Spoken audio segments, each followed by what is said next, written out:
I'm Steph. And I'm Jeff. Each week, we review a film that's streaming on Netflix or Amazon Prime. As writers, we'll deep dive into the hook, plot, characters, and ending to tell you if it's a good story. Listen at your own risk. This review contains spoilers.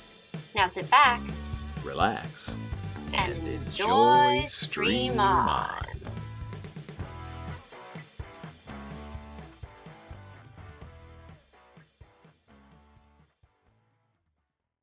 Today, we'll be discussing The Devil All the Time, streaming right now on Netflix. Set in rural Ohio and West Virginia, The Devil All the Time follows a group of characters from the end of World War II to 1965. There's Willard, a veteran of World War II suffering from PTSD from what he experienced in the Pacific, who can't save his beautiful wife, Charlotte, from an agonizing death by cancer no matter how much he prays at a makeshift cross in the woods. There's Carl and Sandy Henderson, a husband and wife team of serial killers who drive America's highways, searching for suitable models to photograph and kill. There's a spider-handling preacher, Roy, his wife, Helen, and their daughter, with the former too soon dead. And caught in the middle of all this is Arvin Eugene Russell, Willard and Charlotte's orphan son, who grows up to be a driven and violent man. So The Devil All the Time is directed by Antonio Campos. The screenplay is also by Antonio Campos as well as Paulo Campos.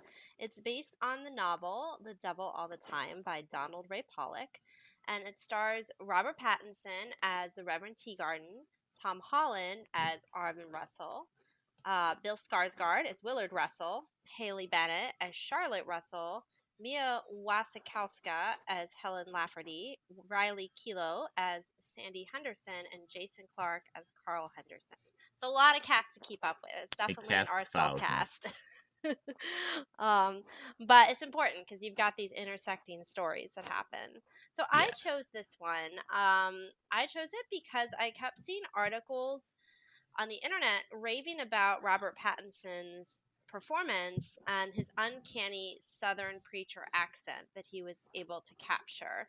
Obviously, it was uncanny. Yeah, it definitely was. And he's, British actor, and he did a great job capturing that accent. I do agree with the reviews out there on that.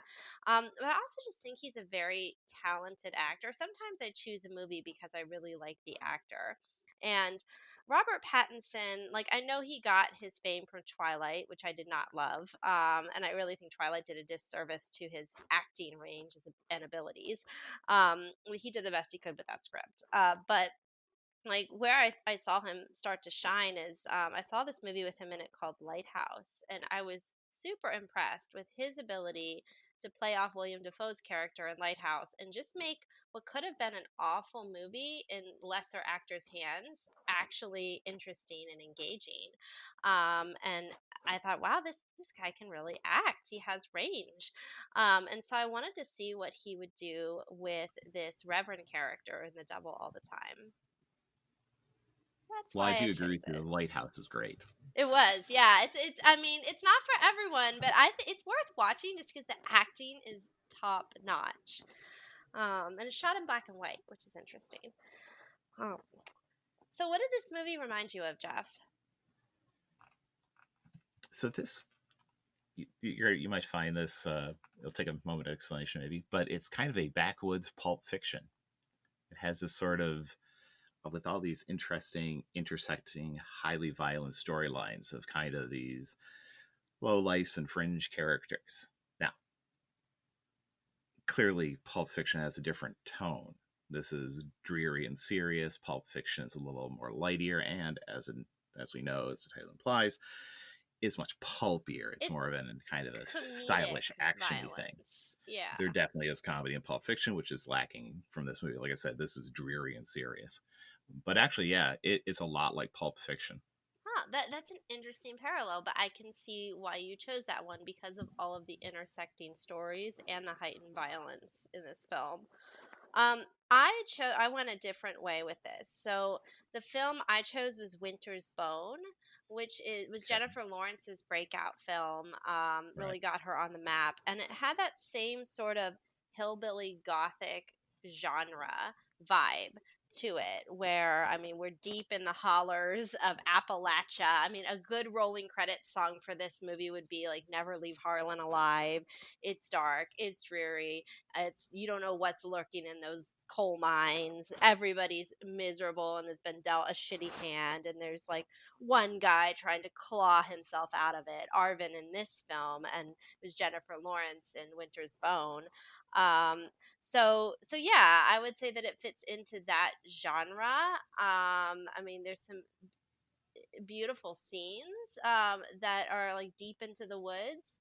And so if you liked Winter's Bone, you might like this film. I would say Winter's Bone overall is a better film than this one. But it definitely has that dark Appalachia vibe. Well, I'm also Winter's Bone is more of a straight drama.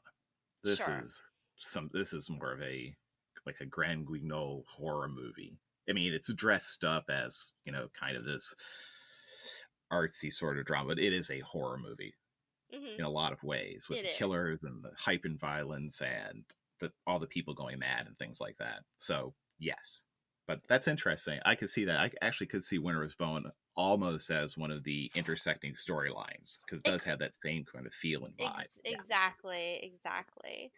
Um, okay, so let's move on to the hook. So, what do you think, Jeff? Did it grab you in the first 15 minutes? I think it did.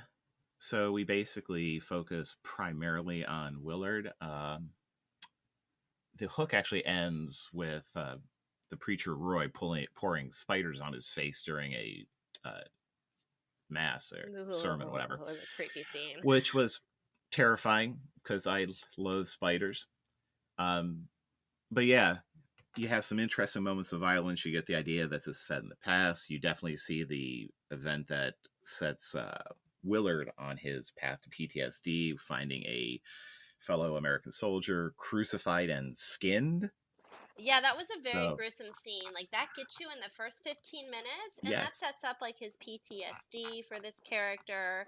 That's Bill Skarsgård's character, and yeah, he has to shoot him because he's alive on the cross, and Yeah. he does it to just take him out of his misery. But he's haunted by finding this crucified soldier in the South Pacific. But I do believe that all the main characters actually are introduced within the first 15 minutes. Although, even though we see, was it Carl and Sandy, the serial killers, um, I don't think we see much of them. They're like in a scene with Willard, Yeah, like they're in the at that background. cafe. They're Right. in the background at that cafe when Willard is meeting the redheaded waitress that he falls for like almost immediately. And I mean, I can believe that because he's fresh out of war. He just got back home. He's probably looking to just settle and get the war behind him. And here's this like pretty young waitress coming up to him. So I could see how he falls for her quickly in a situation like that, thinking that she will help like soothe his dark past. Sure. It definitely works in the context of the film. I mean, Yeah. this movie is not about the subtleties of human relations. So I don't know. I think that I agree with you that Hmm. I didn't need like some long extended courtship scenes. That was Yeah, fine. no, this isn't a love story. No. And yeah, the film takes place like it shows you a map and it gets you oriented. Like it takes place between this Hmm. town of Knockemstiff in Ohio and then Coal Creek, West Virginia. And I mean, they're not that far from each other. But you get a sense that, all of these areas are rather depressed. um, Yeah. and he ends up moving to Knockemstiff as an outsider and like basically making a home with this redheaded waitress. So we get that. Like it very quickly kind of shows you their progression of the relationship. And yeah, that's I would say the thing that really there's two things that really jumped out in the hook for me that grabbed me, and they were meant to. They were like shock scenes. So yes, the crucified Marine in the South Right. Pacific. I mean, of course, that's going to grab you. And then the second one was the country church with the spiders. So you go into this country church and you can tell this is like, I was like, oh, this is a snake handling church. Like I could feel that right off the bat. And instead of doing snakes, they did spiders, but the same concept. Like this preacher, played by you know who played that guy, the snake handling preacher, was the guy that played Dudley in Harry Potter series. Really? Yeah. I did not I know was like, that. he looks familiar. Wow. And I was trying to think of where. I mean, he's really thinned out. He was kind of like a pudgy bully when he was in the Harry Potter series. Um, but yeah, so Rory Lafferty and is the preacher. And yeah, he's like a traveling preacher. And to show like that God has cured him of his fear of spiders, he takes all these spiders and pours them on himself. It is disgusting. I just want to like take a shower after that scene, but it grabs you. I mean, it definitely works in the context of the film to get you to pay attention. Well, the hook also sets with one of the primary themes, which is the negative effects of religion and how Right. religion distorts and twists people. And we Hmm. get that multiple times within that first 15-minute block. Yeah, yeah. So, The and it religion culminates with that. is not healing in this film, and it No, is not. It's dark, really dark and twisted. Um, and you know, we also sort of, it ties together. Like Willard was supposed to marry Helen. Well, that was basically like the grandma had promised, or no, the mom. I'm sorry, Willard's mom had promised, like, God, if you bring my son back, um, uh, he and Helen will marry. But what happened is Helen was so entranced by the spider preacher that she ended up marrying the spider preacher, and Willard wanted to marry the redheaded waitress anyway. So that sort of worked itself out. But you see, like you learn about that relationship early on too, which is important for down the road in the film. right. And then they have baby Arvind in Narcomstiff. Willard and the redheaded waitress Charlotte, and then Arvin, of course, becomes our main character that we follow throughout the film. And then it ends. Doesn't the hook end with a father and son praying at the cross? Like they start praying at this cross in the woods, and then it's the backstory, and then they're sort of back at the cross. Well, and this kind of goes into personal judgment, obviously. Like, when does that hook, right, in any film or any story, when's the hook done? And when do you Hmm. get into, when are you into that story? So I can definitely see that that moment you could see as the end of the hook, that you have all the characters set up and all of the tension set up. For me, I go back to, it was really because what I was focusing on was that kind of the twisted effects of religion. I actually did focus on Roy pouring spiders on his face. Also, to me, that is at like the 15-minute mark is right there, and I'm like, oh, okay, we've seen everybody, we get the idea what the movie's about, and then Gotcha. this Okay. horror scene. So that's what I saw So as the yeah, end of so the we hook. disagree a little about where the hook ends. I mean, the hook's not, of course, exactly at 15 minutes, Right. but yeah, but I could see. So this for you in your head, like the hook ends at the spider scene because of the theme of the religion, and for me, I mean, it's also a theme of religion, praying at the cross. But I felt it just brought it back full circle because you start there with Willard and his son Arvin praying at the cross for something, and then it like takes you through all the backstory, you set up the characters, and then it ends at the same place, and you're like, okay, well, why are they at this cross? And then the plot starts heading down its lane. So why are they at the cross, Jeff? Well, so Arvin initially, not Arvin, I'm sorry, Willard initially sets up the cross because that's going to be his version of religion. And it Hmm. clearly, I mean, it's obviously harkens back to his finding this crucified Marine. Right. It's no surprise that this kind of makeshift cross he sets up looks very similar to the cross that the Marine was found crucified on. And it's creepy. It's just like this old cross in the middle of the woods. It has that horror movie vibe there. This really is a horror movie. It's not marketed as one. It's not Hmm. pushed as one, but the imagery, the tone, the storylines are very horror centric. Um, as far as the big thing with the cross, especially when Arvin gets involved, that gets into Charlotte's storyline. So we see Willard, Arvin, and Charlotte. They seem to be having a good life together. Then Charlotte gets cancer. So Yeah. Willard turns to his Jesus in the woods and tries to pray the cancer away, which ends about as you'd expect it would end, with her Yeah, dying. and this is where the whole negative thing about religion comes in, where the expectations of his God is above and beyond. And so it does not, she dies. It doesn't work. All of his prayers, and to the And point blood where, sacrifice. yeah, so this is a really disturbing scene. We may disagree on this, but I so basically, in a desperate attempt to save his wife from the cancer, he shoots Jack, who's like the beloved family dog, and Arvin is devastated. Like, that's his buddy. Like, it was an awful scene when he went and shot the dog, and to make it worse, he crucifies the dog on the cross, like the same way he saw that Marine being crucified, and you see it. This film doesn't hold back. You see the crucified dog, and I don't think I needed to see that crucified dog. It's like an image I can't unsee. Like, I feel like they could have done without. I think they could have implied that the dog was crucified without having to actually show that. I think that was unnecessary. I don't. What are your Yeah, but thoughts? in a good horror movie, though, a modern one especially, you show the gore. Yeah, I was I fine with that. mean, I mean, it is disturbing, it's but I very was fine with that. disturbing. It's more disturbing. I think it is the most disturbing scene in the entire movie, is that crucified dog, Hmm. in my opinion. I don't know if it adds anything to the film, though. I think you could have Arvin be like, "Oh no, Jack, why?" or something. I sometimes you can do more with not seeing something than seeing something in a film. Well, Um, I don't disagree with that statement, but I guess it depends what kind of horror movies do you like. If you like gory horror movies, then you want to see the blood and guts. yeah, If you don't, or if you look at this movie as more as a just kind of a gritty drama, then I can see your point saying, well, you don't necessarily need to see that. You don't need yeah. to see the dog's guts spilling out You or can whatever. let your imagination do the work on that one.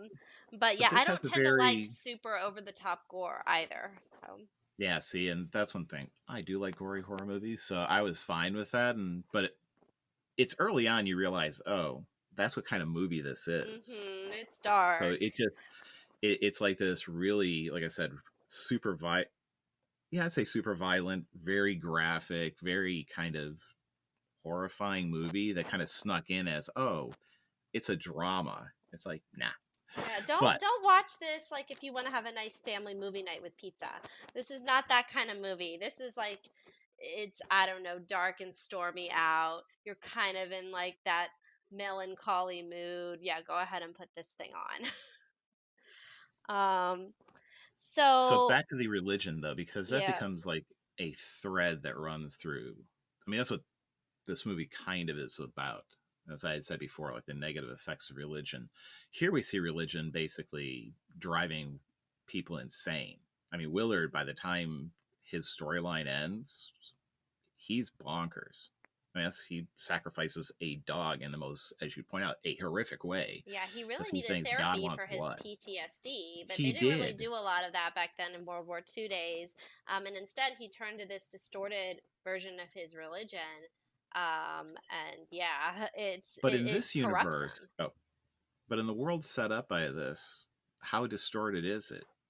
Everybody, all the religious people are crazy in this. And religion is shown, even the characters who do not seem to be nuts, religion is not helpful to them.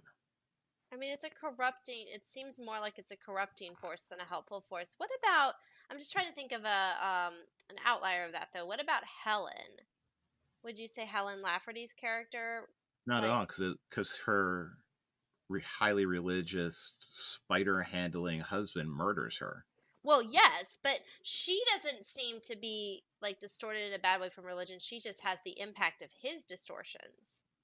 No, but she stays with him. She feels disempowered by it because he's a man of God. Remember, there's an entire scene where he spends, what, weeks That's true. locked in a Weeks and like, closet. and she's like trying to help him and nurse him back. She's sort of like that rescuer type, trying to get him food. And he's like, he's waiting for God to give him a sign. Because basically, what happens is, so Roy, he keeps doing this spider act around different like country churches in the area as a traveling preacher, and he actually gets bit by one of his spiders, and that completely throws him off because he's like, well, wait, God's supposed to protect me. He's cured me of this fear. Why would this happen? And he just like it downward spirals from there. um and he's like trying to figure out how to get back in God's graces. And so he and Helen, it's going to be a bad scene when he's like, let's go for a walk in the woods. Like, you can tell, okay, this is not going to be like the tone. You can tell. And Oh yeah. even she looks a little nervous, right? Like, I thought Mia played that really well. Like, she's hopeful but nervous at the same time. Oh, I agree. Yeah. And then he kills her. This is his, like, it's a step up from sacrificing the dog. He sacrifices his own wife, and then he tries to resurrect her, like thinking God like will do that for him. Which is Even a gruesomely hilarious scene. yeah, I love it. And he's just like, oh, this ain't working. yeah. Not only did he get bit by his spider, which is low level, but now he can't. He's murdered his wife. And then there's a daughter left behind in all this, Lenora, who will factor in later. But basically now she is, um, yeah, she's without parents, because Roy like absconds. Where he like gets the hell out of Dodge, and tries to like, yeah, just leave. And then it gets interesting because then the Yeah. Hendersons come back, that couple that we saw earlier in the cafe scene that we just got sort of background info on. So, do you want to move on to their storyline? Yeah, their storyline's interesting. I would say it's one of the more of all the storylines in this film. I think the Henderson storyline, to me, was the most interesting. Yeah. I Okay. felt it could have been its own movie though. Like, they were trying to shove a lot in this film. That's one of my critiques about the film, is they just shoved so many different storylines in, and the Hendersons Sure. could have had their own serial killer movie. Right. So basically, Carl and Sandy um, travel the roads of America, picking up guys, setting up uh, modeling sessions, which is basically the dudes they pick up having sex with Sandy, and then murdering them and dismembering them and mutilating them. And taking pictures. They loved taking pictures of the victims. And but she's not as into it as he is. Just to kind of like so Jason Clarke's character, he plays Mr. Henderson, and he's like the primary driver. He's really into this. You can tell he gets off on it. And he likes sort of, it's like this weird cuckolding thing where he's watching somebody else have sex with his beautiful wife, played by Riley Keough, and she's gorgeous and like the blonde bombshell. And then he gets pissed that someone's having sex with his wife like partway through, and then like murders them and takes pleasure in painfully murdering them. And then she just kind of steps off to the side, so she's obviously contributing to that, but you get the sense that she's in a really abusive relationship and doesn't necessarily want to do it, but she feels stuck. Wait, is that the sense you got, or did you get a sense that she really was okay with the whole thing? Well, she was okay. She was okay with the whole thing because she participates in it for what, 20 years. It's a long time. Yeah, so she was clearly fine with what was going on. I do agree with you when you say that she does not seem to be as enthusiastic as he does. This is primarily his thing. But and this is one of my criticisms of this storyline is that her motivations are pretty thin. She does this and then decides she doesn't want to do it, kind of thing. Yeah, well, you see And her it's not like effective too. struggling with it. But it doesn't.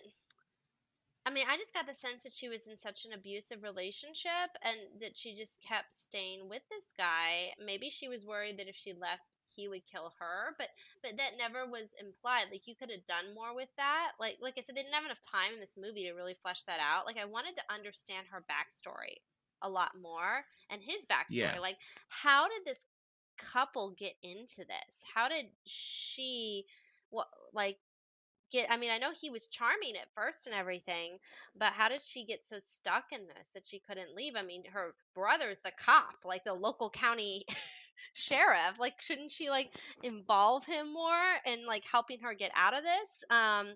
So it was just really, yeah, I wanted a lot more backstory on them. See, that was one of the problems I had with the storyline is that they go from the two meet in this diner, and then I think the next time we see them, they're already out killing people. It's like, how does that conversation start? Yeah, I mean, it was my Hey, honey, for summer favorite. vacation, let's go pick people up and kill them. Exactly. Okay. Like, it was my favorite storyline just because I think it's an interesting dynamic, like the serial killer couple.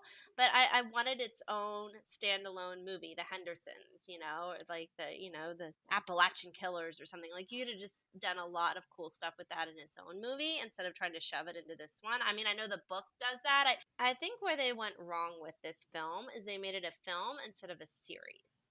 I think you I could have, agree. if you made this a full season on Netflix, then you could have really fleshed out all these interesting characters. Kind of like it has like a Game of Thrones level in terms of all these different characters intersecting, and you really can't do that well in a 2-hour film. Well, in particular with the Carla and Sandy storyline, you could lift that entire storyline out of the movie and change almost nothing. It is so detached. Mhm. Mhm. Now, there are some intersections, of course. As we mentioned, Roy gets killed by them. Later on, Arvin is threatened by them, basically, and has to kill them. Spoilers. Um, but basically, they are so tenuously connected to everything else that's going on that you could have removed it. And their storyline is not as heavily invested in the critique of religion. There are It's a few things. not. They're The they're sort narrator, of a plot device to move things along, to kill off they really are. characters or to get characters to their final resolution of whatever, the plot they're trying to like close up. I think there is a stab at that at tying in the main theme. The narrator has this line: "Only in the presence of death could he, Carl, feel something like the presence of God." It feels really tacked on, though. Let's talk about Lenora, right? Because I think that's an important storyline to bring up. So Lenora, just so everyone's following, I felt like at one point I needed to draw like a genogram of everybody to like figure out how they all, because there's a lot of characters to keep up with. But Lenora is the daughter of Roy Lafferty and Helen who was killed by Roy, the spider preacher, Roy who was killed by the Hendersons, the serial killer couple that picked him up. And so she ends up going to live with Arvin's grandmother, right? That, Right. like, as Willard's mom, like Arvin's the son of Willard. So yeah, so the grandmother, and the grandmother raises Lenora.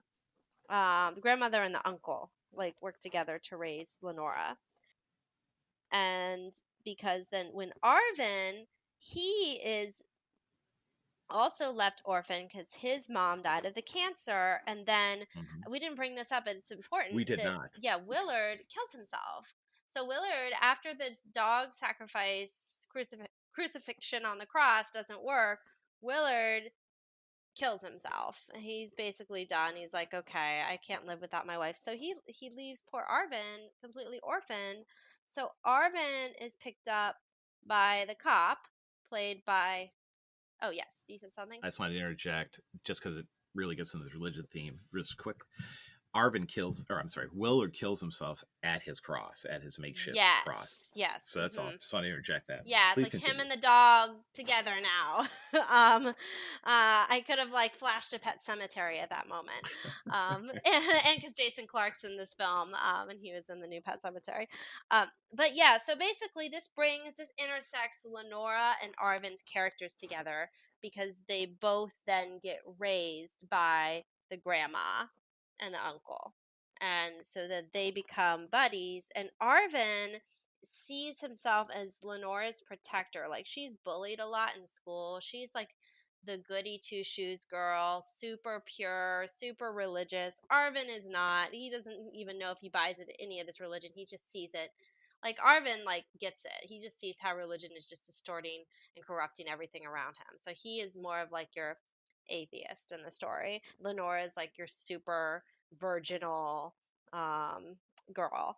And so he's protecting her from all the bullies at school, and they are very close. It's like the two have each other. And then we get to introduce my probably my favorite character in the film, the Reverend Teagarden, played by Robert Pattinson.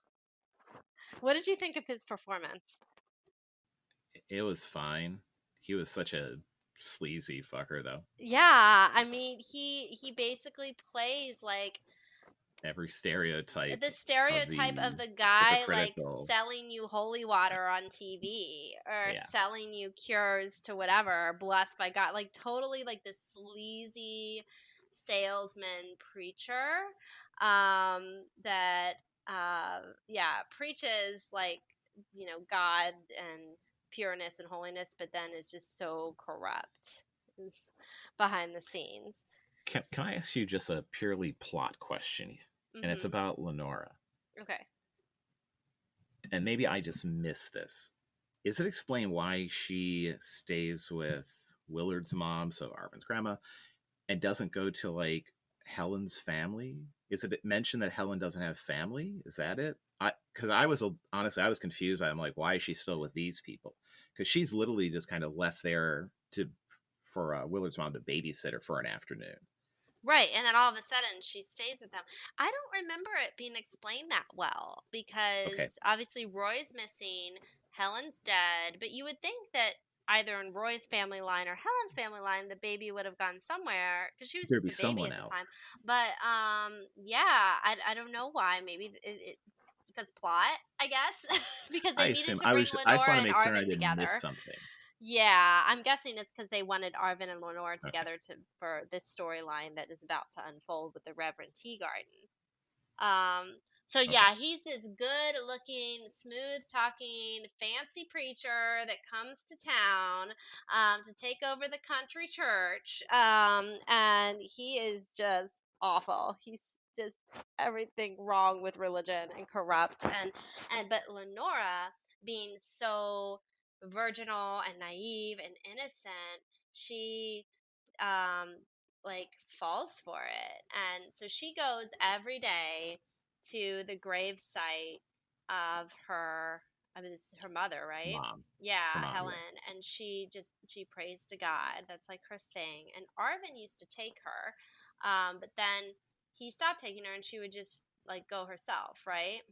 Or he'd drop her yes. off, and then she would just hang out. And so she got to know the preacher, and he sort of works his way in, and like Yeah. yeah, like literally.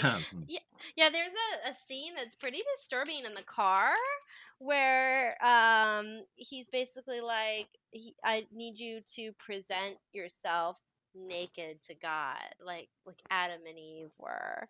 And she's like nervous, but she trusts him, like she's just not that smart. Basically, it's using religion to commit statutory rape. Exactly. Yeah. He's So, basically like, yeah, just really, really sleazy, awful. It's a disturbing scene to watch. And you want her to be smarter. It's really frustrating that she's that naive. well, Um, it goes back to this theme of religion, right? Is that religion in this movie turns men into violent predators, and it turns women weak. into I mean, victims. Yeah.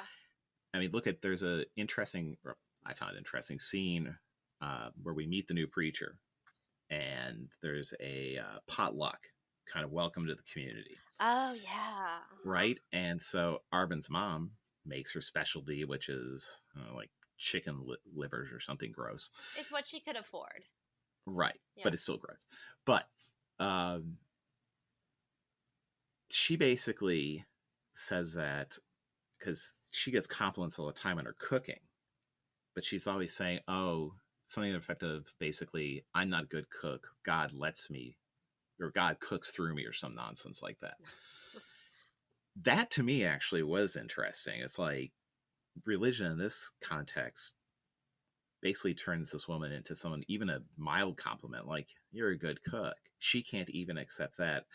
But it also, at this potluck, she brings her specialty, and the preacher basically insults her. It's kind of a backhanded thing. It's like in this form of, oh, this person did the best they could kind of stuff. Yeah, exactly. I mean, we understand not everyone has money in this town. Not everyone can Yeah. bring the filet mignon. This person brought the chicken livers and they did their best. It was so condescending. You could tell she was mortified. And the whole thing that God cooks through her.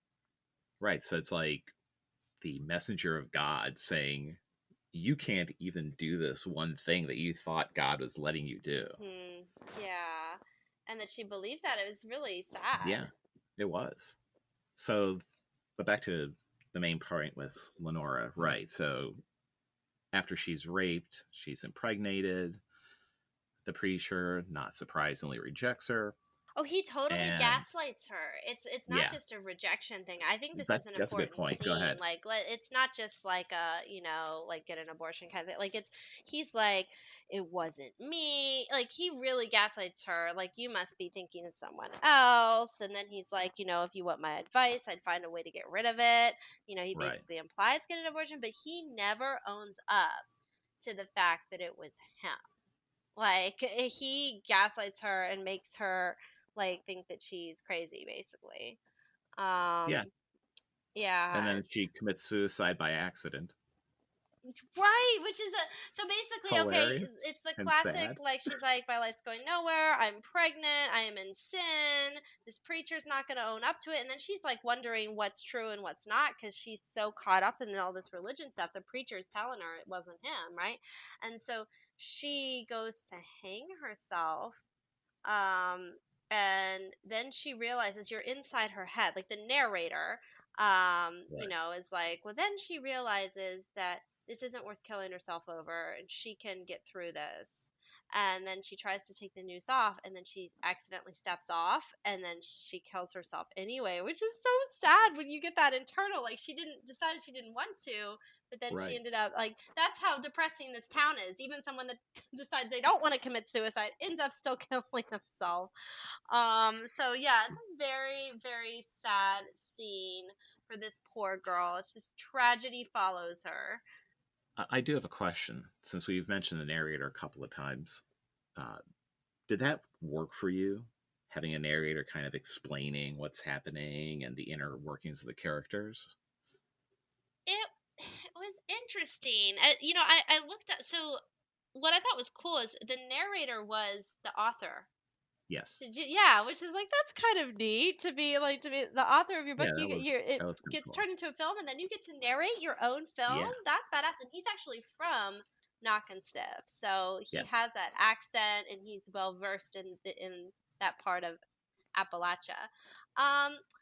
I don't know. It worked and it didn't. It's hard to, because sometimes I think you could say more just in how you film it than having to narrate to tell the reader what's going on, or in this case, the watcher.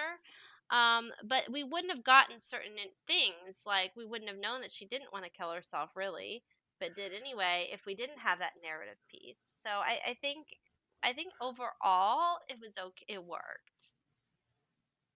It Well, would be a different film without it. You'd have to show things differently if you didn't have that right. So, narrative angle. right. So, say with this case, see, I did not like it. I thought it. I think narration often in movies is lazy, Hmm. and I'm going to stick with it. With this, is that with Lenora, if you could have done that with a good actor, with facial expressions, right? Yeah. That Or kind of even a look little like, oh, dialogue where she's talking to herself and she's talking herself out of it. anything like that. There are Yeah. other ways you can do it that don't require some godlike dude, basically the narrator, saying, "Hey, I just had a change of heart. Oops." Um, I didn't find it that useful, and it was more annoying than anything else. The narrator Hmm. part, not So not Lenora's storyline. if they But had that turned this into a series, then right. kill the narration. Definitely. I think because they tried to cram so much into this movie, I think I was already a little lost. I had to like keep up with all the characters, and write them down to make sure I was tracking who was who. So I think the narrator helped you stay in the story so that you didn't get too lost with all the intersecting characters. And trying to I shove so much into 2 hours, I think it would have been hard without having that narration. I am currently nodding my head. Yes, I agree with that. In the context of just the film, it does help paper over some of those problems in the narration that otherwise, the narration is the story, that otherwise in a longer format you could have shown or had the actors actually have dialogue or things like that. So I get your point and I agree with that. Yeah, and having I not just read the didn't like it book, at all. yeah, having not read the book, I don't know, how much this was true to the book. But I really do think they did this a disservice by making it a movie versus a series. I'm gonna stick with that. So back to Lenora. So how'd you like the way that the Lenora, Arvin, and whatever the preacher's name was, how that storyline wraps up? So this gets me to my favorite scene in the Oh, okay. film, where it's Arvin and the Reverend together in the country church. I think it's so well acted, the tension between the two of them. So Yeah. Arvin is going to seek his revenge. Like he finds out what happened. He puts the truth together pretty quickly. This Lenore's not the only teenage girl that the Reverend is sleeping with, and so he finds evidence of that. And this one girl was only like 14 or something, I think, that Right. he finds evidence of. Like it's disturbing, and so he confronts the preacher in his church. It's just him and the preacher, and it Tom Holland and Robert Pattinson do a great job playing off of each other with the It is a great tension. scene. It's just really well acted. If you like good quality acting, it's worth watching this movie just for that scene. Or you can fast forward to the scene if you don't want to see the disturbing dog crucifixion and all that. But yeah, I mean, he basically gets the Reverend going, talking about, like, he says, I'm a sinner, and he talks about the sexual sins he has, but he's basically telling the Reverend what he knows he's doing. And he gets the Reverend, like, turned on by that. And then the Yeah. Reverend realizes, wait a minute, you're talking about me. Like he's turned on listening to this guy's sexual sins, and then he realizes Right. it's his own sexual sins, and then it goes up from there, and eventually he's killed. Arvin gets his revenge. Yeah, and then has to flee the town. Yeah. I mean, the tension builds up well to that ending. And it's interesting because he kills him with the pistol his father brought back from the war. Yeah. It's That's like a the only thing he learned from his father was basically violence solves all problems. There is an earlier scene that actually we didn't talk about, but does tie into that particular message. And I'll make it quick. It's when Willard and Arvin are at their chapel in the woods. And a couple of hunters are walking by, and they're talking about basically, hey, let's go to visit Willard's wife while he's here and have sex with her. And later, he takes the boy. Willard takes his son. They go find these people. Willard beats them almost to death, and then Mhm. takes the kid out for, I think it was a moon pie or something. It goes out for a candy bar. But that echoes with this, and that is something that actually I thought was handled well in this film. That is a moment when you're not telling, you're showing. It's like this is where Arvin learns that violence is the way to solve all problems. Right. Like he And he beats ties up, it in with really. yeah, Lenora's bullies. He beats Yeah. them up to a pulp. Like yeah, that's another thing Yeah. he does that is like violence solves issues. He's like Arvin learns religion does not solve issues, violence solves issues. Yes. And that you can separate the two. Oftentimes we see violence and religion intersecting in this film, but that you can separate the two and just have your violence without your religion, which kind of saves Arvin from a fate that some of the other characters have suffered. It does. And it's, well, do you want to talk about that at the end or? Yeah, I No, guess we can save okay. that. Yeah. So the only other character who has like any sort of major role that we really haven't talked about is Lee. Yeah, Sheriff Lee Bodecker, who's the brother of Mrs. Henderson. That's another character that didn't really, to me, didn't add anything. It would have if it was a series, yeah. But in this But film, to this movie, it's it doesn't. Yeah, well, it sets up the final like scene between Arvin and this, and the sheriff. But yeah, it doesn't. It doesn't add too much other than that finale scene that he's in. I mean, at most, it kind of gets into the trope of the corrupt small town sheriff. Yeah, I mean, you got But other corrupt than that, I don't preachers, know. you've got corrupt sheriffs. Almost Everyone's everyone's corrupt. corrupt, and then the women are passive, and they just kind of suffer because of the corruption around them. Um, yeah, well, he's part of this. You get so he's like owned by this like I don't know what else to call them, like a redneck mafia, like Leroy and Bobo are their names, and yeah, they're the local redneck mafia. I don't know, probably pushing drugs or something. And yeah, he's basically owned by them. He wants to get reelected, and so yeah, you get the sense that he is beholden to them. Eventually they get killed though, right? He kills them. He decides He he doesn't want to be does. beholden to them anymore, so he kills them. He also is like trying to I don't know if it would be protect his sister. He's trying to protect himself. Yes. He knows something is disturbing about his sister. And like he finds those pictures eventually. I don't think he knows up front that she's a part of the serial killer thing. I think he just thinks she's a prostitute. Yes. You're right. The pictures he initially finds seem to indicate that, yeah, she's just, turning tricks. I think the thing with the whole Carl Sandy Lee storyline is that where the other plots all focus heavily on the problems of religion, this seems more like an attack on other institutions, right? Carl and Sandy are like this horrible mutant marriage sort of thing, where the bonds of marriage send them off to murder people.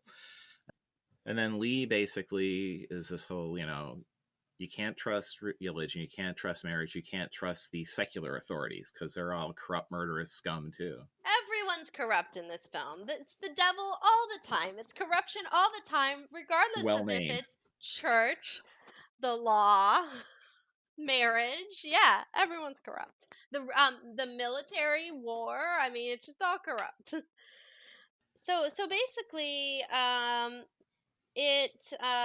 he's just sort of trying to protect his career, Right. and hold power in what the way he can in this small town. He's the sheriff, and he feels like he's on the right side of the law, even though he's corrupt too.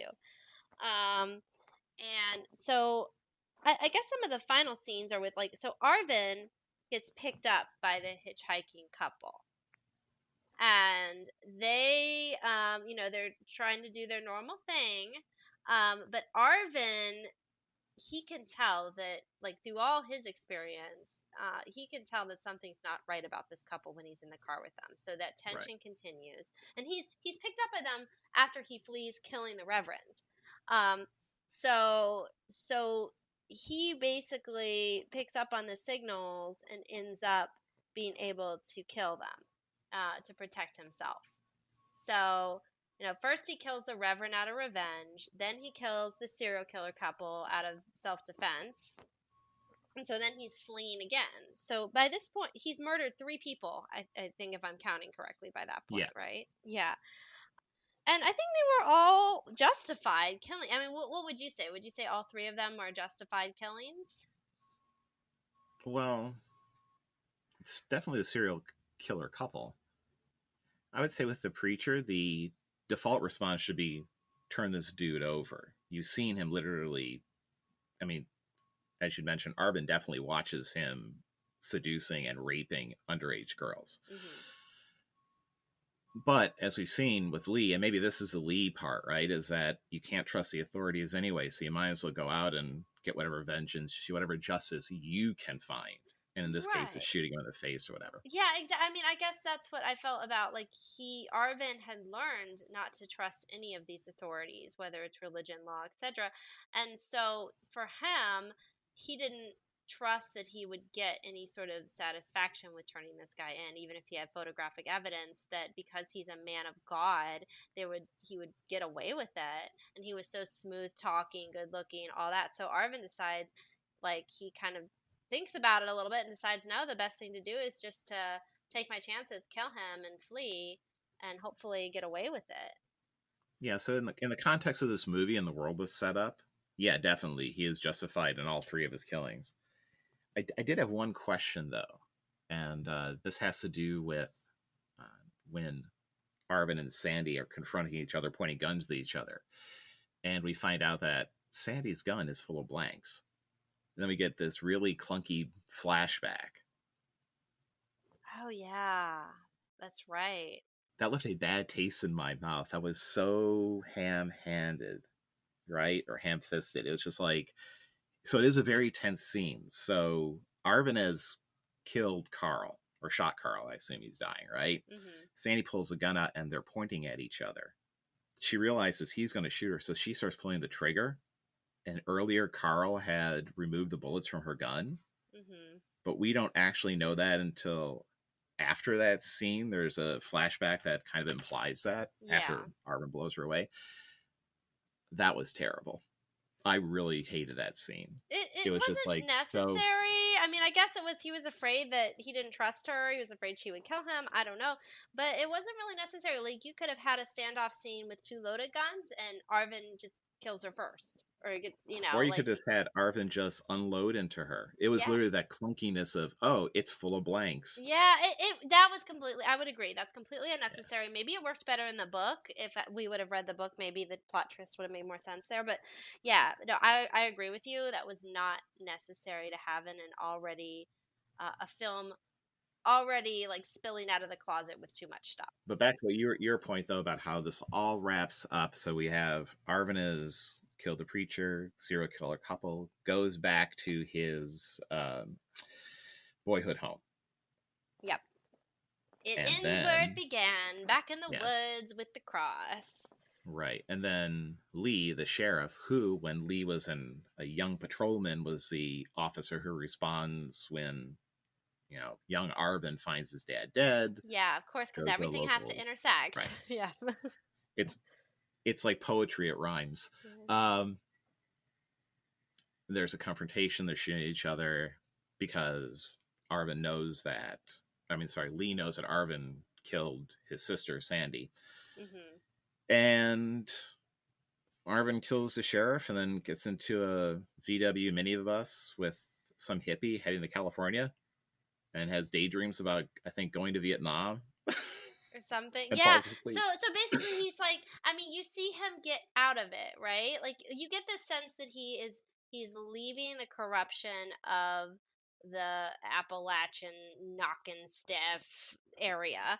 Um but that his memories are coming with him. Like that yes, he's leaving, but that baggage is gonna come with him wherever he's going next out west or whatnot. But during the finale scene where the sheriff is hunting down Arvin in the woods near the cross. It's we get the like Arvin's like I had to do it. He talks about this like why he did it. He basically gives his speech about like why he killed them, and then the sheriff Lee gets to deliver the thematic line, which is some people were born just so they could be buried. I feel like that's the thematic line of this film. I think they that's like their title line when you see like the film poster.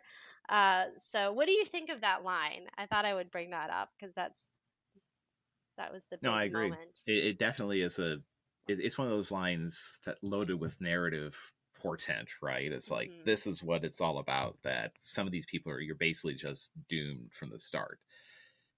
But I think Arvin almost immediately disproves that. Then here's why. Because I actually think it ends on a more hopeful note, and it's because we find out he really went back to the chapel in the woods to bury his dog's That was remains. a sweet scene. Like he finally, after all these years, finds the bones of Jack the dog and buries it and gives him a proper resting place. Like he's the good one in this. He was And what else does he leave there? I'm trying to remember. Does he leave the gun His, there? Right, he leaves his Yeah, father's gun. that's It's a very right. symbolic rejection of that kind of violent solve things. He's Like like, he I'm got this done. out of his system. I'm done. I'm leaving. And yeah, he reflects on his life forwards and backwards as he's like, picked up by the hippie. So yeah, so he proves that he's not one of those people. He's not Lenora. He's not Roy. He's not his father. He's not that he is able to escape all of that corruption. So the way I read that is basically right. He has explicitly rejected religion. He doesn't believe he has destroyed the symbols of religion. Right, he kills the preacher and all that. He is rejecting violence with the symbolic leaving the gun. We see that he went back home for that emotional connection with something that actually mattered to him as a child, his beloved pet, right? Who was not religious. He wipes out authority, the corrupt authority figure. He takes out the mutated family, right? The Carl and Sandy. So he has kind of cleaned the slate in his life. He has basically said all these institutions that have twisted me and held me down or held me back or negatively impacted my development, they're done. I have a new start. Yeah. Yeah. So I thought that, like I said, I thought that part right there was well done and didn't rely on narration to tell us what was Yeah, happening. We it just see it wrapped and up say, "Well, that makes sense." well. Given Yeah. everything that they had to wrap up in this film, it wrapped up well, and it was a satisfying. I found the ending satisfying. It was Yes. like he overcame all of the darkness. He didn't get pulled down into the corrupt coal mines, so to speak, and Mm-hmm. he got out. He's heading west or somewhere else for new adventures and new life and a fresh start. You really rooted for him as like the good one in all of this, and he didn't need religion to be good. Religion Right. actually was corrupting, not helpful. um so as we wrap up The Devil All the Time, what would you say you liked best about this film? Okay, so I'm going to say two things. The first one is the unintentionally gruesomely, well, I guess intentionally gruesomely hilarious scene where Leonora kills herself. I don't know why. I thought that was the way that is played out. I was just like, that's gross and funny. But I actually love the anti-religion messages because Mm-hmm. I'm an atheist, so Yeah, I right. thought this was freaking wonderful. I'm like, yeah, you're right. Religion is terrible. Gets a Thank you. point for that.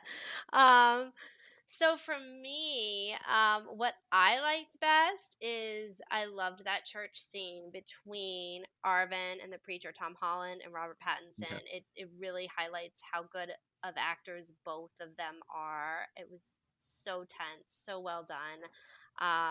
Like I said, if this is not your type of film, but you like quality acting, even just watching that scene is worth it, because it's very well acted, and you get to hear Robert Pattinson's uncanny Southern preacher accent, which is what got me to want to watch this film to begin with. So Um, what was the worst part for you?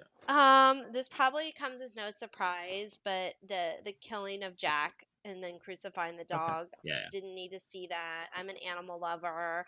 Um, like I get that it was important to the story, but I just didn't need to see that dog crucified on the cross. Okay. For me, it was, and I want to preface by saying I agree with you that a lot of the acting is great. I didn't find any characters that compelling, and there's so, in part because there's so many of them, and this goes back to the criticism you've leveled a couple of times that this would have worked better as a series as opposed to a 2-hour film, and I agree with that because this movie really should have been the Willard to Arvin to Lenora to Arvin taking vengeance and then leaving. Yeah. So final Panda rating. What you got, Jeff? I gave it 2.5 evangelical pandas. It has some Praying good acting. pandas. It had good acting, a wonderful message about how terrible religion is. Some nice scenes, like just how it was how it was filmed. But I found the characters and this, the kind of shallow characters and a sluggish pace just dragged it down. Yeah. And the narrator, bleh. How about you? Yeah, so I like I'll do the praying pandas because I like alliteration. But I'm close to you. I gave it a solid 3 out of 5. Praying pandas. Um, it gets points for the quality acting. It gets points for how they tied the plot up. This is a hard one to tie up well, and I thought with everything they had going on, the director did a good job wrapping up the plot at the end, and it was a satisfying ending. Um, so yeah, I mean, it did a good job with the setting. Like you really could feel yourself in the hollers of Ohio and West Virginia. I thought it was filmed well in terms of the milieu they were trying to create. So it's a solid film, well acted. Yeah, it has its flaws. It should have been a series. Didn't flesh out characters enough. It is dark and dreary, but that's what the film was going for. Um, but I think this is worth a watch if you can stomach the dog scene. Okay. Well, thank you for joining us for Stream On. Next time, we'll be discussing The Vast of Night, streaming right now on Amazon. Bye. Bye. Stream On is a production of Steph and Jeff Wrights Media. Reproduction of this podcast without written consent is prohibited. All rights reserved. 2020.